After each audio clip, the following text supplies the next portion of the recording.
The stakes were so high that only the boldest action would have made a difference.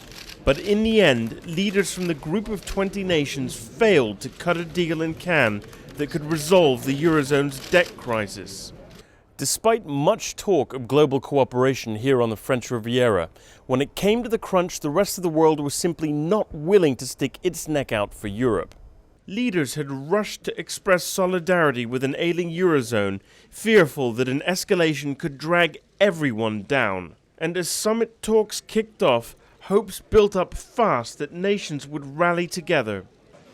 Leaders had lined up to declare their support for granting the IMF more firepower, and a big decision seemed all but assured. But by Friday, any hope of bold action was stifled, even before the summit had officially ended. Germany's Chancellor Angela Merkel announced early that no agreement had been reached on how much or in what form IMF resources were needed, and that no other countries had contributed to the European Bailout Fund. As the two-day summit drew to a close, G20 chair Nicolas Sarkozy tried hard to sound upbeat. It was essential for Europe to arrive united at the G20. We've also had the unanimous support of our partners, and it seems to me that we have made progress. But signs of disunity were not hard to find. Developing nations were unhappy about not having a greater say in the IMF. They also expressed dismay over what they saw as dithering within Europe. Well, I have no plans or intentions to make any direct contribution to the European Stability Fund. Why not?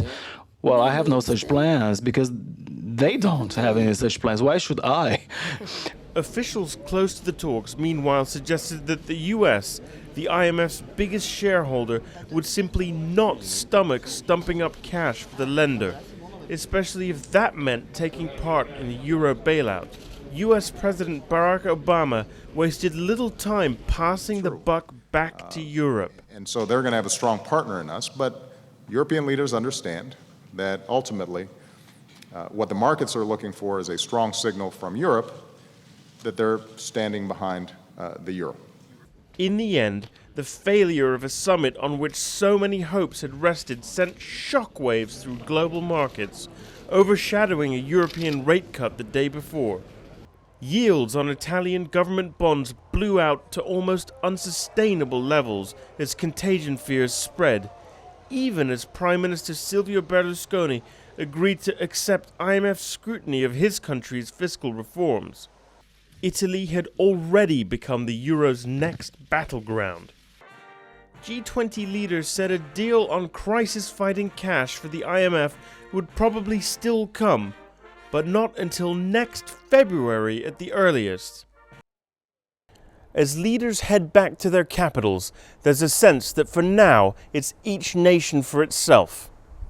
What this really means will soon become clear as Italy faces the markets on its own. Taimur Ahmed, Emerging Markets, Cannes.